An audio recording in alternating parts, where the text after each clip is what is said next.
बातमी सोने चांदीच्या दरासंदर्भात जळगावात सोने आणि चांदीच्या दरात वाढ झालेली आहे। सोन्याच्या दरात 1000 रुपये प्रति तोळा वाढ झाली तर चांदीच्या दरात 4000 प्रति किलो वाढ झाली आहे।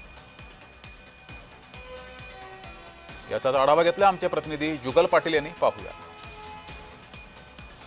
अमेरिका इराण युद्धजन्य परिस्थितीमुळे सोने चांदीच्या दरात सातत्याने चढ उतार होताना बघायला मिळत असून जळगावच्या बाजारात आज सोन्याचे दर जवळपास 1000 रुपयांनी वाढलेले आहे तर चांदीचे दर 4000 रुपयांनी वाढले आहे। या भाववाढीची नेमकं कारण काय आहेत या संदर्भातलीच बातचीत करण्यासाठी आमच्या सोबत पुना ॲड गाडगिडसनचे व्यवस्थापक गिरीश डेरे आहेत। आम्ही त्यांच्याकडून जाणून घेऊयात। सर, काय सांगणार, सोने चांदीच्या दरात सातत्याने चढ उतार होताना बघायला मिळत आहे, काय सांगा?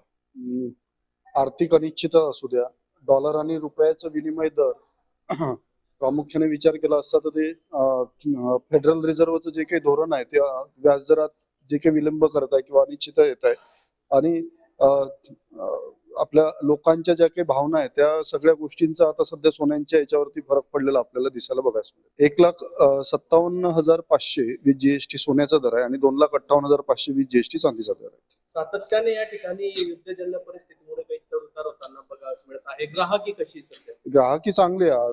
अनुषंग आपल्या त्या सध्या हे काही चालू आहे आपल्या दुकानांमध्ये अधिक मास चालू आहे त्या अनुषंगाने असू द्या किंवा इतर डायमंडचे हलक्या वजनाचे दागिने घेण्यासाठी असू द्या किंवा एक्सचेंज दागिने करण्यासाठी असू द्या किंवा नवीन नवीन व्हेरायटी घेण्यासाठी असू द्या त्या अनुषंगाने तरी ग्राहकी आहे। युद्धजन्य परिस्थिती कायम राहिली तर सोन्याचे दर हे कुठेतरी घसरण्याची शक्यता सोने तज्ञ यांनी व्यक्त केलेली आहे। मात्र जळगावच्या बाजारात आज सोन्यात व चांदीत मोठी वाढ झाली आहे। जुगल पाटील, जय महाराष्ट्र न्यूज, जळगाव।